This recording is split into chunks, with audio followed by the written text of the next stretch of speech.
We are going to follow the money. Everything you need to know can be understood with this simple phrase: follow the money. And believe me, that's what's happened. Here comes the money.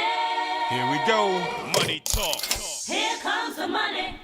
Welcome to College Sports Follow the Money, an all-new podcast diving into the critical issues surrounding the big business of college sports. I'm Andrew Monaco, joined by former president of Texas A&M University and former chancellor at the University of Missouri, Dr. Bowen Loftin, and former vice president and general manager of Fox Sports Southwest, Jon Heidtke. From NIL to the transfer portal and opt-outs to the college football playoff, conference realignment, and more, we tackle the key issues facing college athletics today and into the future. I need to feel you, Jerry! Show me the money! Jerry, you better yell! Show me the money! Show me the money! You love this black man!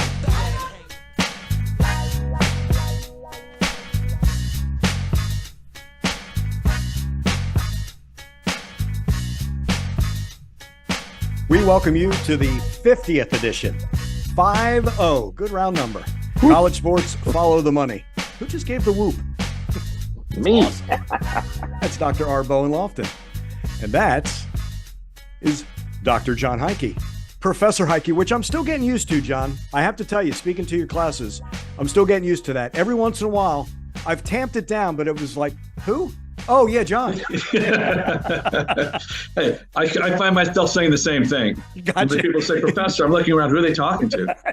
That's exactly right. So glad everybody is with us. Let me say right off the bat, now the holiday season, safe and happy holidays. Thanksgiving time, great time for families. Hope you all get together, enjoy that time together. I'm glad the three of us could get together as well as our producer Dalton Hughes for this edition of College Sports Follow the Money. collegesportsftm@gmail.com is how you can email us. We will answer your questions during one of these shows.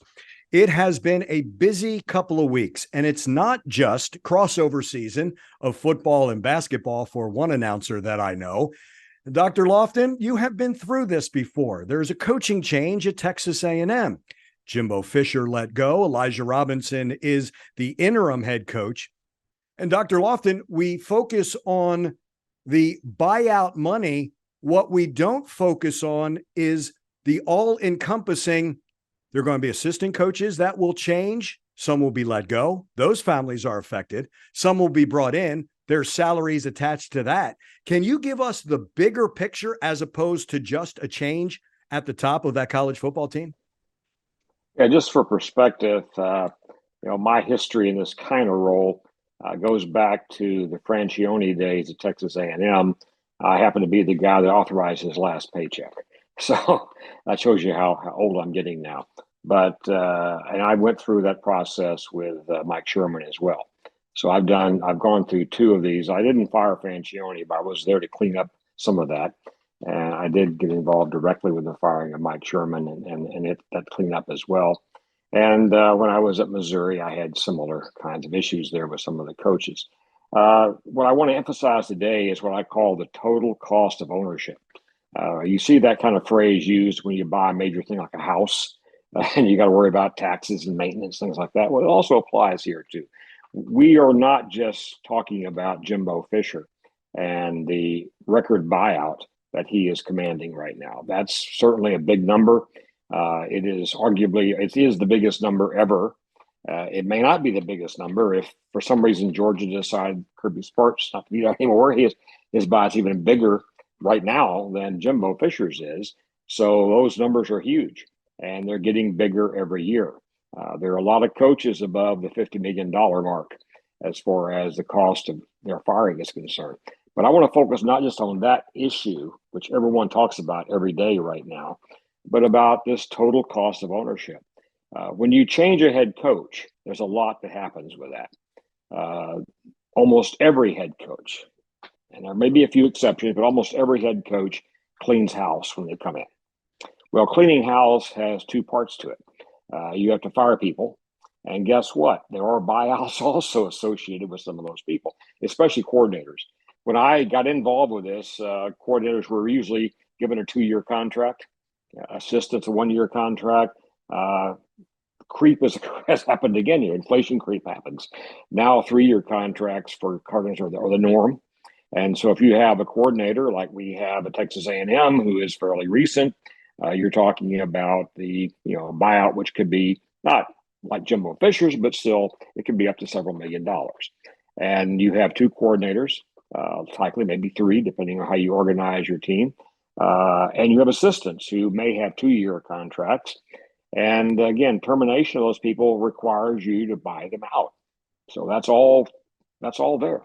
And at a school like Texas A&M, that could be, at least $10 million to $20 million we're talking about there to make that happen.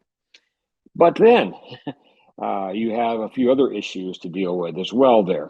You have to buy out your head coach. You have to also buy out your assistants and coordinators that may get terminated when that new coach gets on ball. But how do you get the new head coach?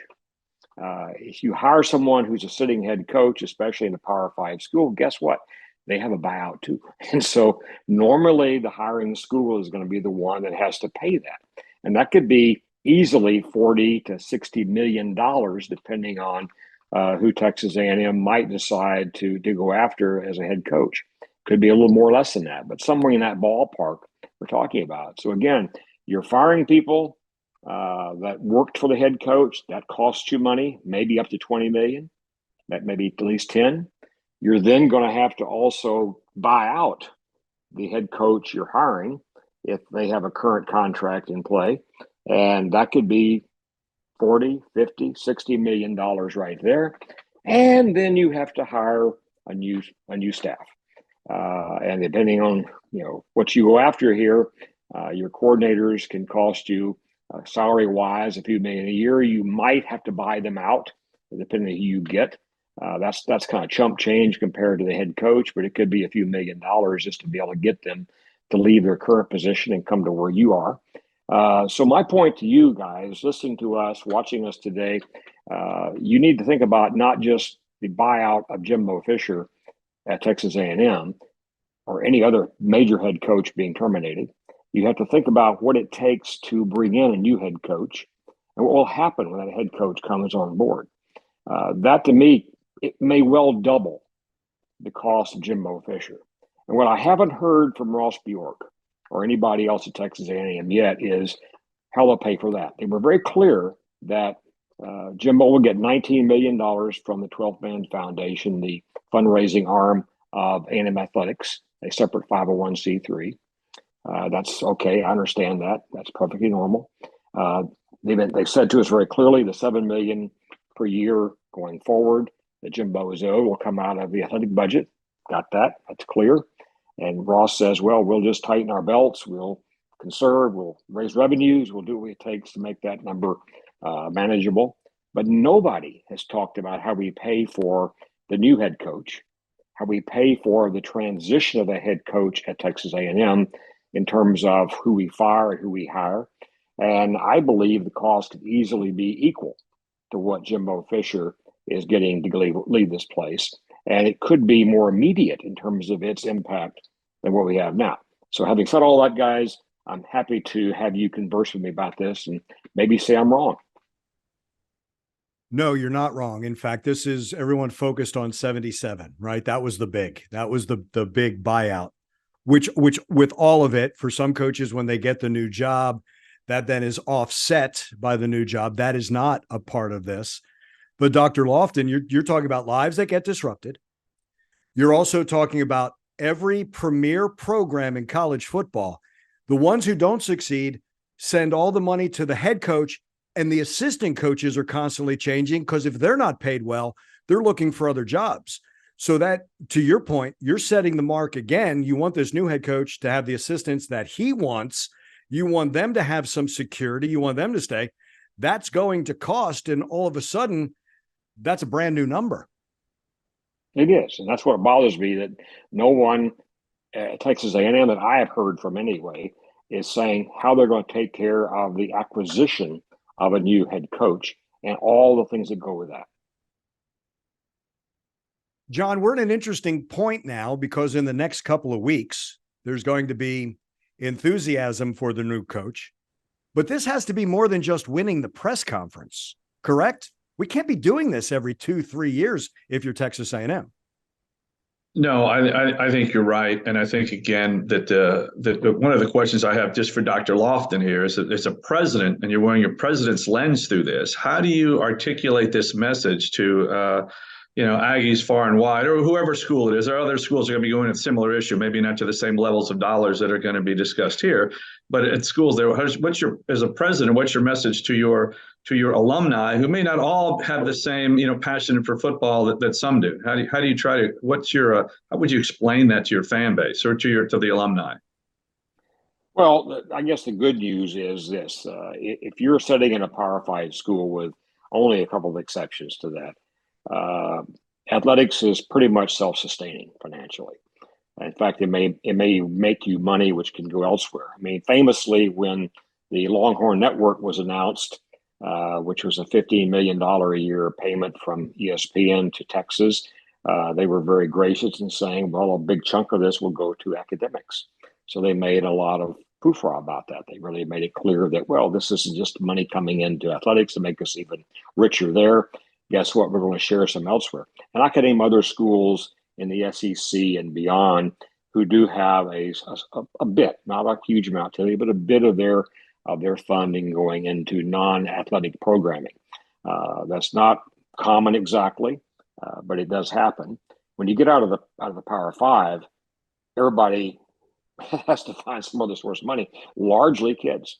The students typically pay a fairly hefty fee sometimes to support athletics if they're at a group of 5 school. It's only a D2 or D3 school. You won't have another program without having funding coming in from a regular source, and the one you usually tap are students. So fees can be hundreds of dollars per semester per student to be able to run athletics in a place where the revenue from outside, the conference, the sponsorships, the ticket sales, aren't adequate to cover it. So I understand all that. Most people kind of get that as well. So the message you have to send people who are not happy with this money is, well, by and large, the money will not be something coming out of the academic programming of an institution. You could argue that, well, you may have been able to give some money to them in the past, and maybe you can't for a while now. That's maybe understandable. But people sort of make the assumption outside looking into a university that money is very fungible. That is not true. Only in a private can money be somewhat fungible. In a public, it is never fungible, which means that I couldn't, as president of A&M or chancellor of Missouri, I couldn't move money around. Money is constrained by a myriad of laws and regulations that dictate how you can move money or not move money. And so you end up having a lot of straitjackets that you sit inside of that prevent you from making money happen. If you're a corporate CEO, that is a lot easier to do. Maybe your shareholders aren't too happy with you, but by and large, you can do things you want to do there. Private university presidents can as well. Public university presidents and boards are highly constrained by the laws and regulations of the state in which they reside, and that is something people don't quite appreciate. So you may want to move money, but you may not be able to move money. But my point simply is this, that we have a lot of revenue coming into Power 5 schools. And only a couple of those schools in the Power 5 have to subsidize athletics. And that's the ones that typically have a very small stadium and a pretty small fan base to deal with. And you can guess who that might be. But my point to you is simply that we have the money, but this is an extraordinary time. This transition is extraordinary. You may look back, the cost of firing Kevin Sumlin was around $10 million, okay? The cost of firing Mike Sherman was around $1.5 million, okay? That seems almost negligible compared to what it takes to fire Jimbo Fisher. But I don't want you to forget that when you fire a coach and you bring in a new one, there is a lot of costs associated with that. And my concern is that no one's talked about that at Texas A&M, and no one has talked about the issue of the immediacy of some of those costs. When you buy out a head coach that's sitting somewhere the buyout's 50 million. It's not 50 million over X years. It's 50 million right now. And I don't know how that's going to be handled. Nobody's talked about that. So I really sort of resent the fact that we have an AD and administration at Texas A&M, which is careful to say how they're going to pay for the Jimbo Fisher buyout. And I'm happy they've said that. But they're not talking at all about the other costs. And again, I think you could easily double the cost of Jimbo, and it could be a much more immediate cost to Texas A&M than his cost is going to be. Mississippi State going through the same thing right now, not at the same numbers, same level, and possibly UCLA. Now, you brought up something. UTSA, the students voted down their sports fee by an overwhelming margin for that. And it reminds me of Arizona thinking about selling off their athletic program because they're in such a hole right now. I mean, you talk about unprecedented where that school is, because sometimes we conflate academics and athletics. And for most of the Power Five, they're separate. But for some of them, no, they have to be together. But we're talking about the Arizona Wildcats and an athletic department that is in a heap of trouble right now. That's very true. And I've looked at that pretty carefully. Arizona's an interesting place. You have two major schools there. One school years ago saw the writing on the wall. They saw a state which was going to get more and more parsimonious over time as far as how much they would give the institutions to work with. That school, Arizona State University, decided we're going to change. And they changed. You can argue bad or good. They just changed to be an incredibly large online program. Tens of thousands of graduates of Arizona State do not come to the campus. Never. They simply have their coursework online, and they graduate online, and they never come there at all. And that has brought in new revenue institution, and that revenue pays for that programming and has money left over to subsidize the rest of what they do. Arizona chose not to do that. They chose not to go that route. They chose a very conservative route, assuming, I think incorrectly, that their state would step up and bail them out. That has not happened. And now they're in dire straits, as you said. And they're talking about extraordinary things, like selling off those kinds of assets that we cherish in athletics to actually pay their bills there from a day-by-day basis. And I think that's really very much a shame for them. A great school, a school with great assets in terms of the faculty there, what they've done. In astronomy, for example, Arizona is a dominant power. You may not know this, but they build telescope mirrors underneath their football stadium. And these things are 10 meters, 30 feet across. These are huge, huge things. And I've been down there to watch them pour the glass and spin those things around to create the curvature they need, grind them down properly, and ship them off to Chile or wherever they have to go in the world. So they're one of the great manufacturers of telescope mirrors. But who would know that? It's underneath the football stadium, though. And that just shows you how people got to be creative to make these things happen.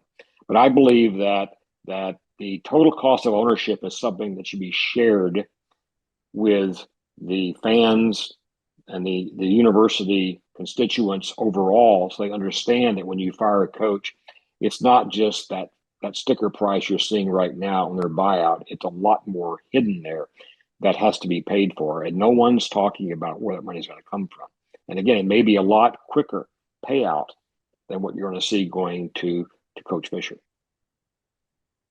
John, this one of the storylines, Michigan and the drama with the Wolverines, all the college football stories. And then when you get to a college football Saturday, we are finding out now that viewership and loyalty to college football is up this season, isn't it?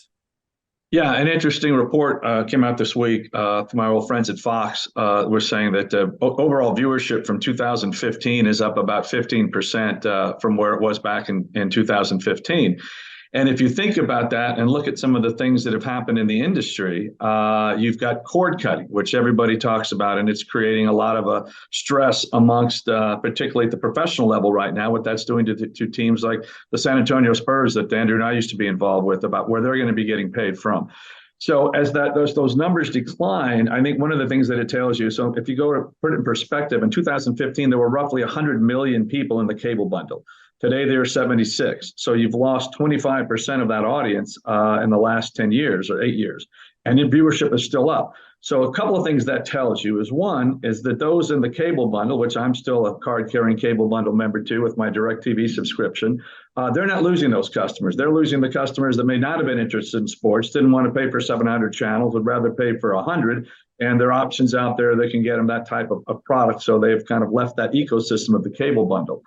The other thing it tells you too is that back in 2015 there was no big Saturday game, big noon Saturday game on Fox, and they have now, the broadcast companies have seen the value of putting some of that highly desirable live sports programming on their over-the-air channels versus their cable channels. So if you look at what ESPN's doing, they're simulcasting Monday Night Football now on their ABC affiliates. Again, certainly what Fox has done. But if you look at that, particularly to college football, let's put more games out there. And now, because of more games and larger platforms, is that viewership is up. So I think again, it's an interesting comment to say, okay, even though the cable bundle is eroding, it's going to continue to fall. It will probably somewhere, in the next 2 to 3 years, maybe even get to the 50 million level and see about half of that audience go in that last 10 to 15 years. Those viewers, those sports viewers, are still finding their content. They're seeing it, and it's kind of given a rebirth or a renaissance to over-the-air television, which hasn't seen in a while. And so I think, again, you're seeing the CW now is carrying some college football on Saturdays. They picked up some games. That's added to the inventory. There's a chance, some of these other scripts potentially will get involved in some of those things too. So it's just interesting. Again, it just shows you continue the power of live sports and what it means. And again, as the cable or the what we would call the linear television sports industry is going through a lot of turbulent waters right now. There's still that people still want to watch that, and how does that all kind of shake itself out? Again, I think you'll still continue to see marquee games being put on the broadcast networks, but even streamers, as they come into the marketplace, they're looking for this content as well. And again, I think it still bodes well for the overall economics of the industry. And again, going Dr. Loftin to one of your points, I mean, if you look at, where A&M and even other schools that are going to be faced with some of these unexpected costs are looking to deal with it, particularly in that Power 5 level, the SEC is going to get some additional money from their deal now by adding Texas and Oklahoma. You've got the college football playoffs, coming down, going to 12 teams is going to put more money into the ecosystem. So I'm guessing, again, that some of those dollars may not be the ideal place you'd want to route them to, but could certainly help you deal with some of those unexpected budget issues that have popped up, not just for A&M, but Mississippi State and other schools that are be going through probably a similar economic, or list of very, detailed look at how they're going to run their budget going forward. Yeah, I agree. I think that there's money there. I don't doubt that one bit, but what you lose one place, you have to gain someplace else. And again, I worry about at a school like Texas A&M or other big schools that make these kinds of choices, that you begin to rob some of the support for the non-revenue sports as well. And that's a valuable part of the institution. So many students play in those sports. So many love those sports. And there's a life after college for some of those sports as well. And I worry about that happening as well. Every now and then you hear about schools talking about cutting some of those non-revenue sports, and that's because they don't have the money necessarily available to them from football only to do that. As we say many times, the money comes out of football and possibly men's basketball, depending on your school and your success in the NCAA tournament. That's about it. You can make a little money on baseball if you're really good and got a big stadium, but nothing else really ever makes you money. And the break-even point is maybe a very distant one from where you actually are. So that's a problem. And I worry about how you balance the books there. We're always trying to juggle these things around. I dealt with that on a daily basis for a while at Texas A&M and also at Missouri is how you juggle those things.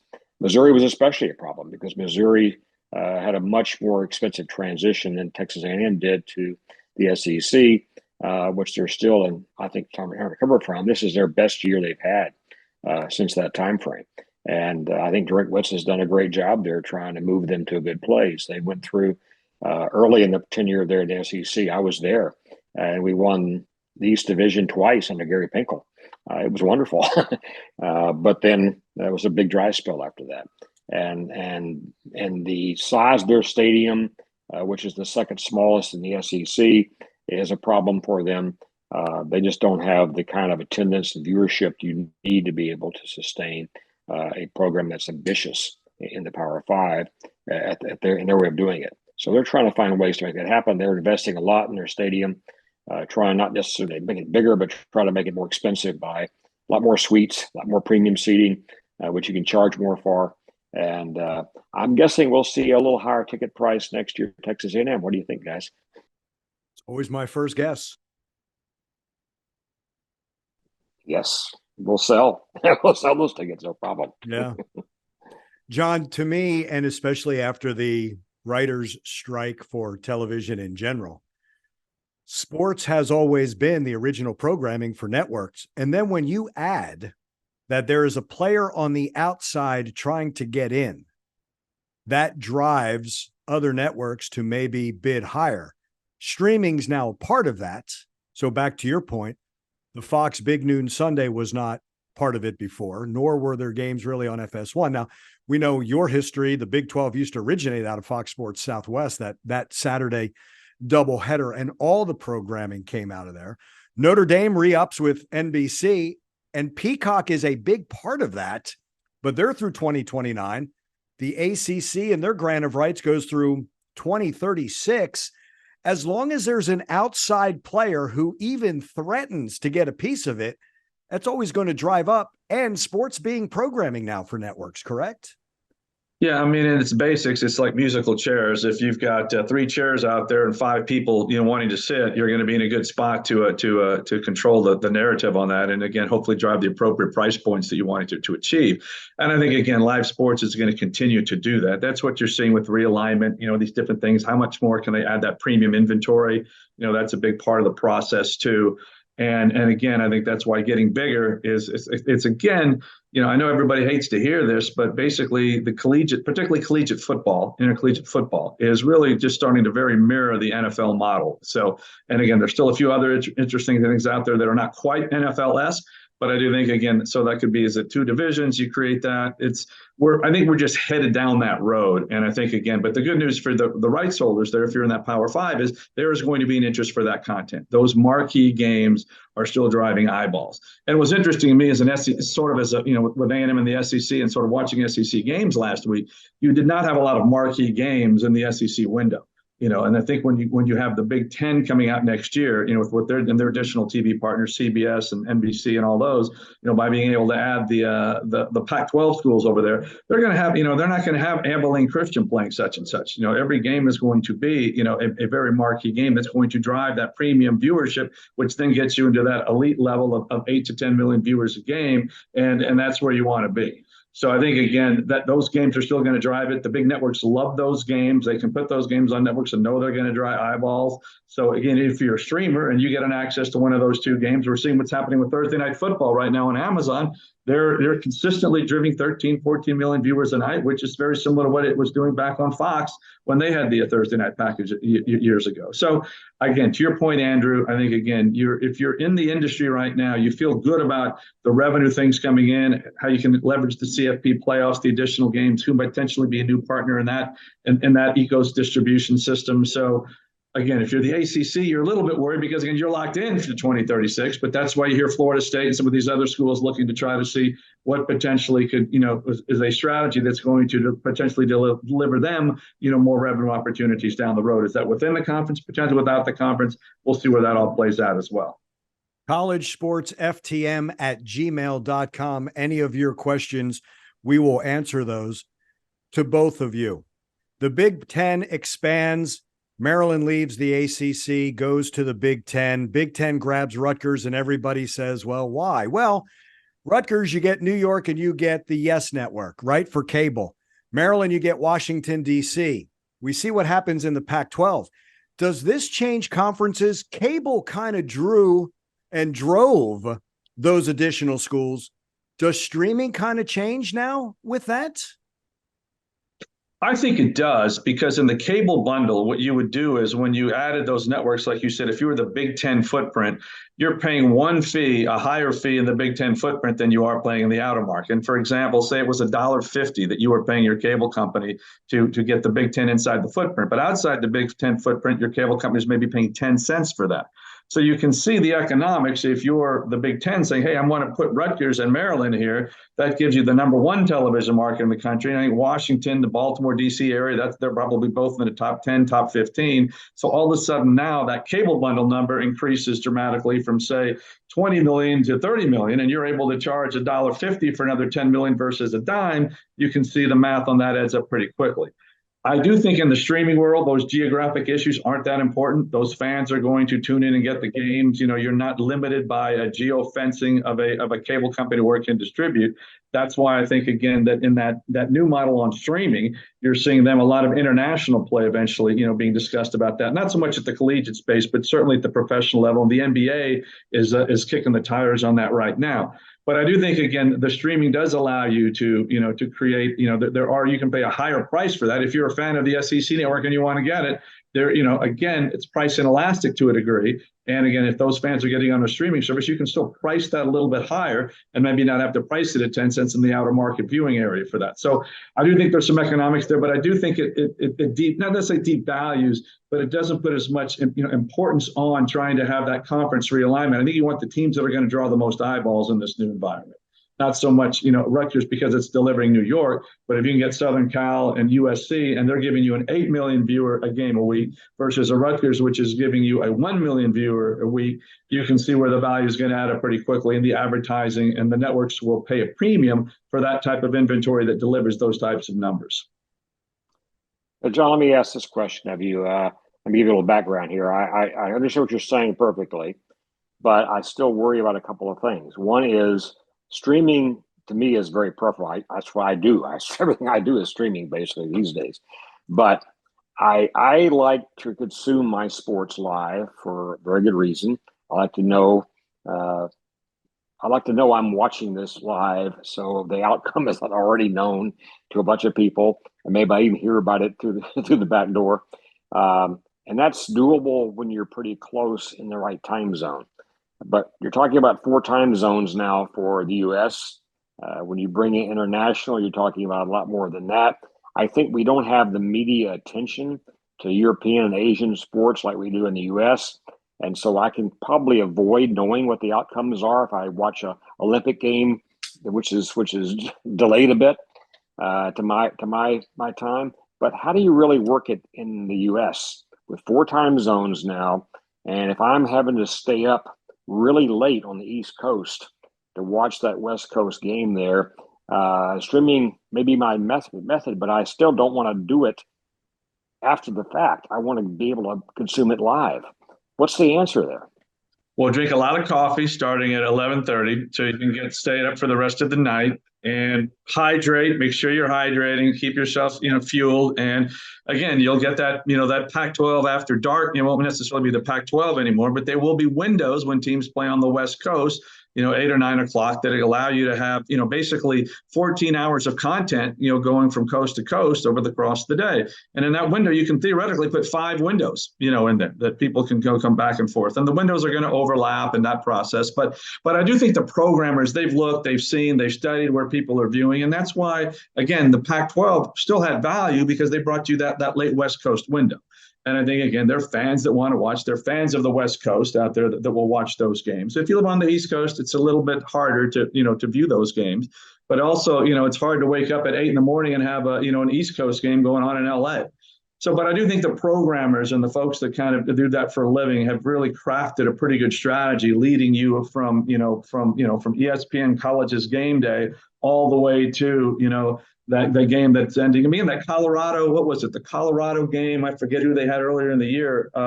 It ended at 2 a.m. or something like that. And it was one of the most watched games of the year. There were still over 2 million people watching at 2 a.m. So again, a lot of that's programming, and again, how you flow and you create that that audience flow throughout the course of the game. And I think college football, I mean, the NFL's got it. Obviously, you've got, you know, you see there the noon window, the 3 window, then you got the primetime window.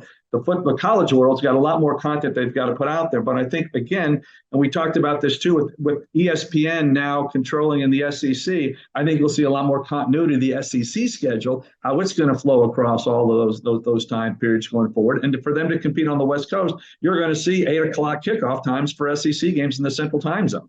So I think that stuff is going to happen going forward too. So I do think, again, the flow for college football and the network partners and how you kind of lead the viewer from network to network is going to be important. But I do think, again, that's one thing the networks do a very, very good job at. Thankful I have a TV set in my bathroom. Well, no, even so, my son, this weekend, I was watching with my son, and he has YouTube, and I don't have YouTube TV, but they've got you can watch, 4 games at once all there. And I think, again, that was kind of an interesting, screen. And I think over time you can pick your 4 games in there. So you're going to, the viewer's going to have more customization opportunities at their fingers going forward that certainly the linear guys are going to be able to do to a degree, but certainly the streamers are going to even have more creativity on that front going down the pike. So I think, again, they're trying to create, again, the world has become, used to put one game on and that's all the people could watch. And again, in a weekend where now there's 30 games, and again, if you can get ESPN Plus, call it 50 to 75 games, what does that look like? And how do you, again, take that viewer through that process? Well, as a person who has YouTube TV and uses that feature you just mentioned your son uses, ESPN Plus is here in my house as well. So yeah, I'm well supplied. I have plenty of access. My problem is my age, which means my attention is a little bit difficult to divide up, and I have to also have somewhere close by to go, as I just said to Andrew. So again, that's my challenge right there. I get it. I do get it. I want you to be able to dig in it a bit and see here is how it's going to work. And you're saying that management is the way this is being done. We're going to have extraordinarily smart people managing the content provision timing, so we can maximize our ability to be able to see as much as possible. And, I get that. I think that's smart in a lot of ways. But the older I get, the harder it gets for me to be able to watch 3 games or 4 games or 5 games at one time. Well, isn't part of streaming, John, for some of the younger ones? Look, I'm just going to get this for the college football season. Then I'm out. I'm only getting it for 4 months, and then I'll sign up again. Yeah, there is one of the things that the Netflixes and the Hulus of the world are challenged with right now are the churn. How do you keep somebody out there? There are people who, if you wanted to watch Ted Lasso on Prime, you would watch Ted Lasso on Prime and it could be over. One of the things that the industry is looking at, it used to be if you had Netflix, Stranger Things would all be downloaded on one day. And if you really wanted to, you could sit up for, 48 hours straight and watch all the Stranger Things. Well, today the streamers are getting a little bit more, conscious of that churn process. So they're putting things out once a week. So when you sign up for Stranger Things, you need to stay on it now for 14 weeks. Which is old TV. Which is old TV. Which is how it used to be. So it's back to the future where we're talking about the people are trying to see how episodic programming works. And again, you've got a rhythm of the NFL on Sunday, college football on Saturday, ideally, even though other dates that both of those play. But that was the rhythm that you would get into as a viewer and creating those viewing habits now. And I think, again, with the world with all the choices out there, how do you create viewing habits for that fan base? And the more you know about them and the more what their viewing habits are, I think you can create that.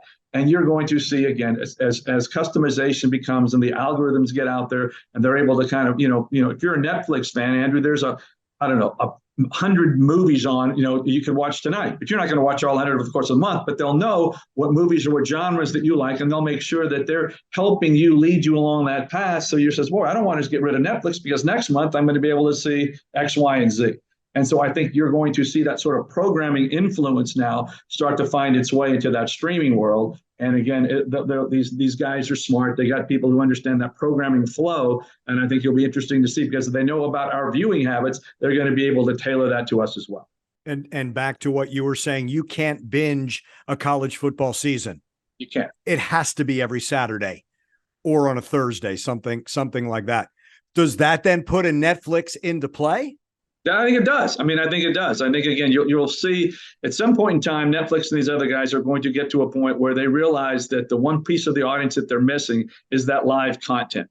The other thing about what live sports does for you, if you look at these networks right now, it used to be Netflix, Hulu, all of those, there was no advertising tier. You paid for it, you got it.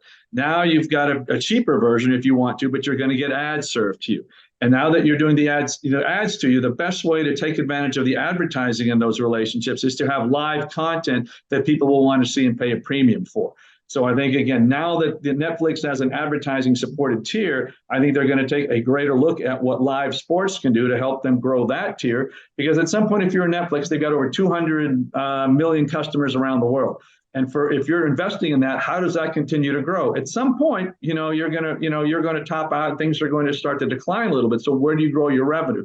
Then it becomes an advertising piece in that process. So I think, again, you're starting to see that with the streamers that have the advertising supported tier, and those that do are starting to see, we'll certainly see the value of live sports, because that will drive a significant audience to that one event, which will allow them to sell that advertising at a premium, and then use that as a driving point to sell advertising on other their programming as well. A very similar page of what what the networks are doing with the NFL right now. I don't want to get in the weeds on this, but only believe everything after the but, right? The Texas A&M Ohio State game on Peacock, the technical part was terrible. Amazon took the NBC production people for that Thursday. Netflix or whomever, the production's got to be first rate, because if it's not, it's going to turn a bunch of people off. Does that have to go into their thinking as well? It's going to cost this much, but if it's second rate, I'm not sure people are going to stick around. No, if you watch anything and it's buffering, you're trying to get out of there as quickly as possible. Correct. It used to be the thing with DirecTV. When it rained, you would get the fade, and that drove DirecTV customers crazy. You're watching a big game and it's raining, and now you don't get a clear signal. So a lot of that stuff is technically oriented. Not to get too deep in the weeds on this process too, but with 5G and the advent of some of these other things that are coming in, that's the bandwidth that you're going to be able to have for that is going to hopefully eliminate a lot of those issues. I mean, I think one of the things that I don't think you'll ever see is the NFL putting the Super Bowl on a streaming device, just because of so many people, jamming those pipelines right then and there are going to create, I think a significant, backlog and cause problems. Now, over time, I think, again, technology will help probably, alleviate those headaches. But I think you certainly got some of those issues right now. And I think there was an event somewhere where there was some buffering issues, and Amazon had some early on with some of their NFL. I think they got those fixed, and you're not hearing about that problem right now. But when you bring 13 to 14, 50 million people watching, one time through one pipeline, that does create challenges. But I do think technology certainly will eventually have a way to solve those issues. And we talked about Notre Dame and Peacock. Peacock is like the old ESPN2. There's going to be some events on there to drive people for some of those Notre Dame games, correct? Yeah. I'm dating you guys, but I can remember the hue and cry when ESPN2 launched in the late 90s, and they had Duke and North Carolina on, and people were going, how dare you put that game on ESPN2?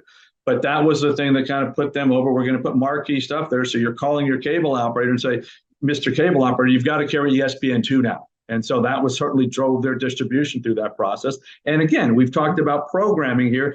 Programmers know that too. And so if you're the NBC programming guy, you're going to see the value of doing that. Deal with Notre Dame, which they extended. So it gives them that as a tentpole. They may not always get the best Big Ten game, but then they'll try to program around a good Notre Dame game versus a marginal Big Ten game, and they'll put Peacock, and they will drive you through that, through that programming flow process. And so will Fox, and so will ESPN. I think ESPN will be interesting to see, now that they have control of all of the SEC schedule, how well they're going to drive that, that process next year as well. And when they go to 9 conference games, that's going to be a big boon for them as well, because then you eliminate a lot of these games that nobody's watching or very limited watching, for their windows, which hurts them compared to their vis-a-vis their brethren at the Big Ten right now.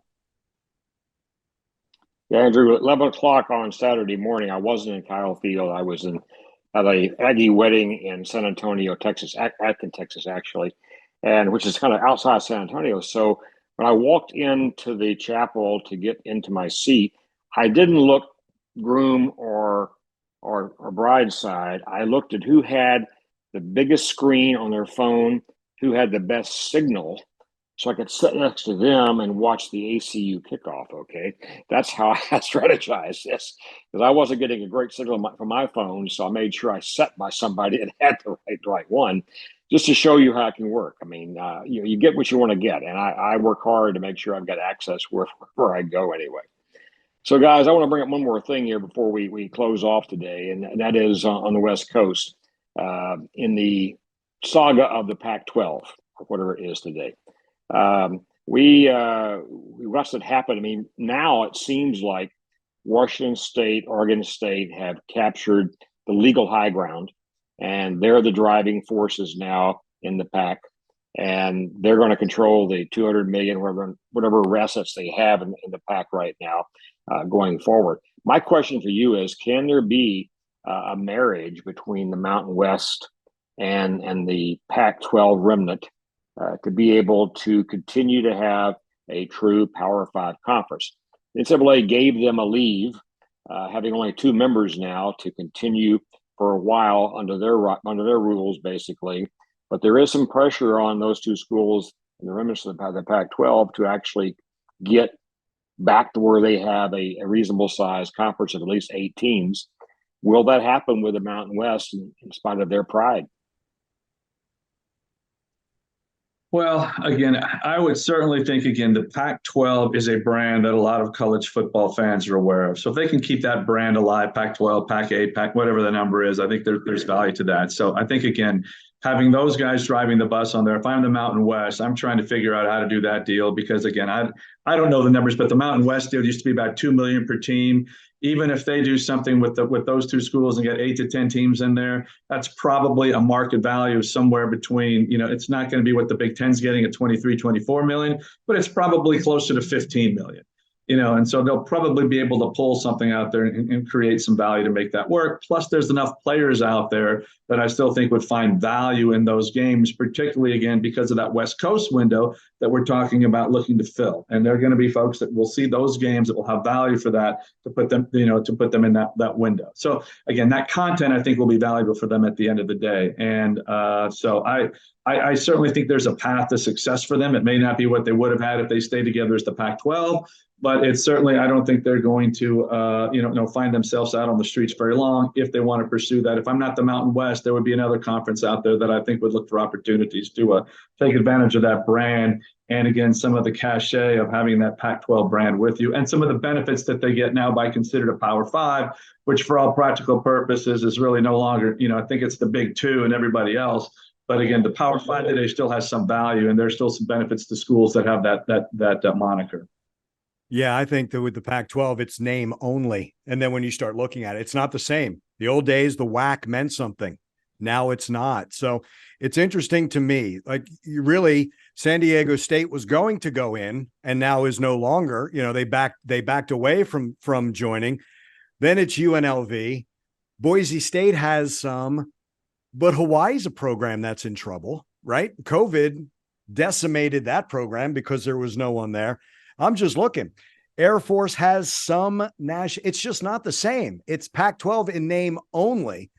John, I like what you said. It was, remember, they went from the Pac-8 when they added Arizona and Arizona State. Everyone's like, how can you do that? It's like doing that. Now you've subtracted those, keeping the name.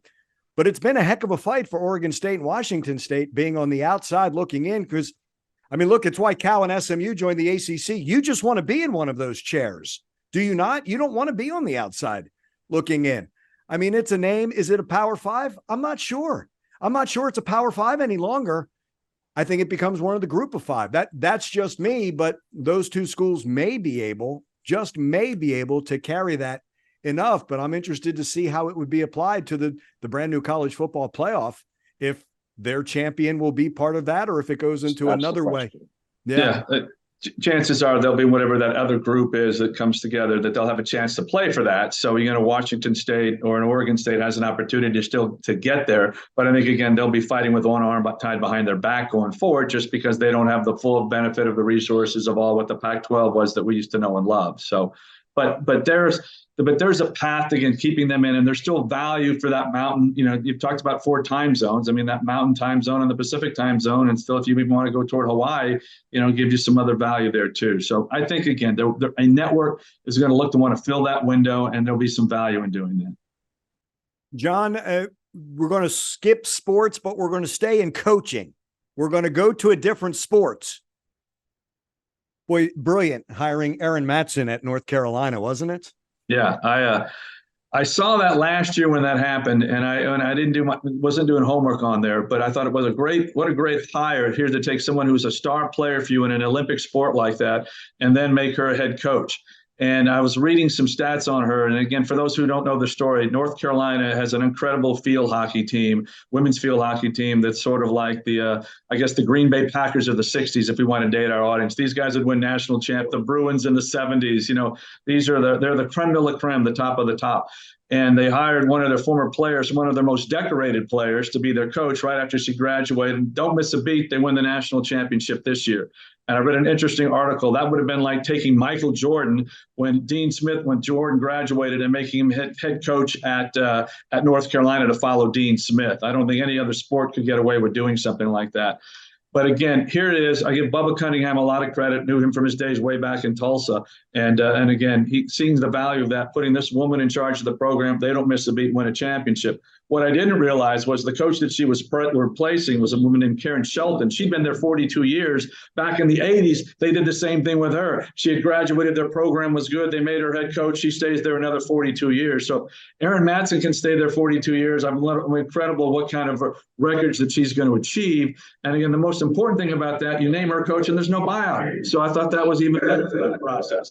So here they're going to go continue to win the championship. So I don't know if that translates to what we were talking about to open the show, but it certainly makes you pause and wonder that there are good stories like that out in the world of collegiate athletics. There certainly are.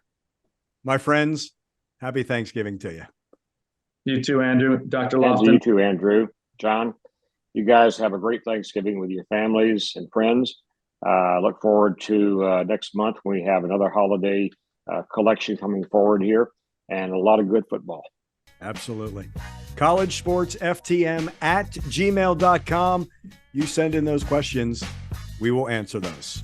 John, thank you. Dr. Loftin, thank you. Dalton Hughes, our producer, thank you as well. I'm Andrew Monaco. We thank you for joining us.